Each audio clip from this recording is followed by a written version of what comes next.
At first, it seems impossible, until the wild proves otherwise. A house cat, small, soft, ordinary, looked into the eyes of a lion cub and chose love over logic. Stay with me, because what happens next will break you open. The savannah in the late dry season is a cruel and magnificent place. The earth is cracked like old leather. Acacia trees claw at a bleached sky. The grass has turned gold and brittle, whispering in every gust of hot wind.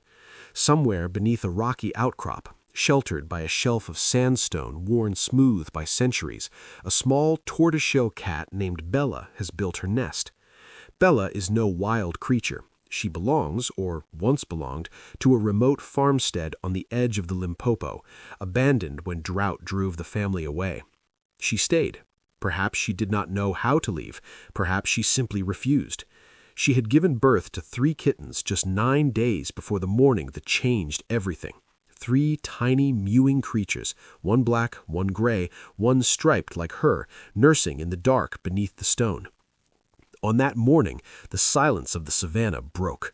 A low, desperate sound moved through the dry grass. Not a growl, not a call, something wounded and raw, the cry of something too young to know it should be afraid.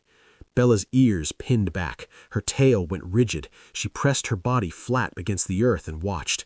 Crawling from the base of a dead fever tree, 20 meters away, came a lion cub no older than 3 weeks. His paws were too large for his body. His eyes were milky and unfocused. His ribs pressed against his coat like fingers against a drum. He was alone, completely, terribly alone. What had happened to his mother we can only piece together from what the land left behind. A blood trail leading north, vultures circling 200 meters into the brush. A confrontation, perhaps a snare, perhaps a rival male. The pride had moved on, as prides sometimes do, leaving the weakest behind. The cub collapsed 12 meters from Bella's nest. Any reasonable animal would have retreated. A lion cub, even a starving one, carries the scent of predator. He is the inherited enemy of every small creature on this land. Bella had 3 newborns to protect. Every instinct she possessed should have said, "Stay back, stay hidden, do not move." She moved. Slowly, belly low, nose working the air, Bella crossed the cracked earth toward the dying cub. She circled him twice. She pressed her nose to his face. He turned his great clumsy head toward her warmth.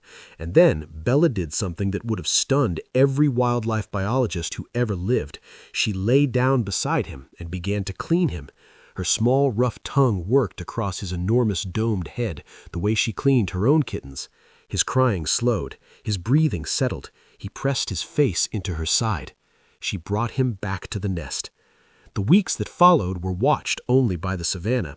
A trail camera set by a wildlife researcher named Dr. Luis Ferreira, studying small mammal behavior after the drought, captured what no one expected to find. Footage that would travel around the world. There, beneath the sandstone overhang, was Bella, nursing 4. 3 kittens the size of fists and 1 lion cub already twice their size and growing, pushing his massive head into her flank, feeding alongside them, sleeping in the pile, grooming and being groomed. Dr. Ferreira watched the footage 3 times before she believed it.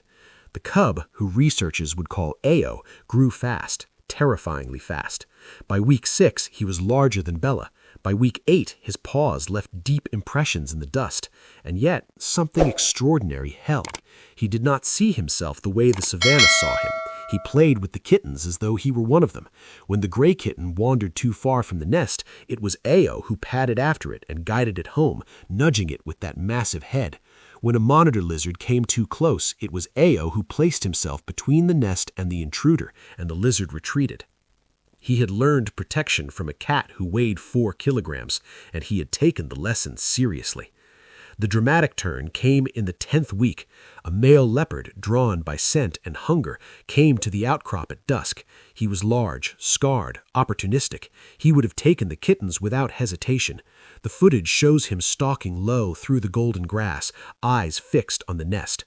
What the leopard did not expect was Ao.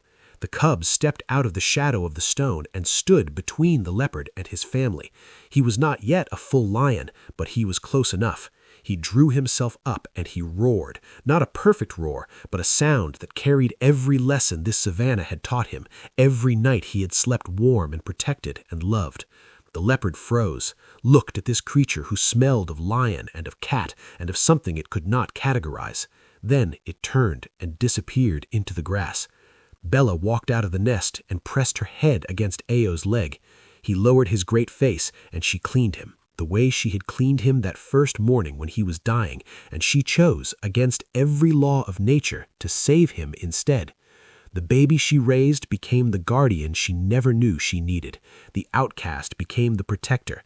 The lion the world abandoned was raised by love in the most unlikely form, and when the moment came, he paid it back in full. Justice, it turns out, does not always wear a crown. Sometimes it has 4 paws, a borrowed family, and a mother who refused to look away. If this story moved you, please give it a like and subscribe. There are more extraordinary moments from the wild waiting for you, and we never want you to miss a single one.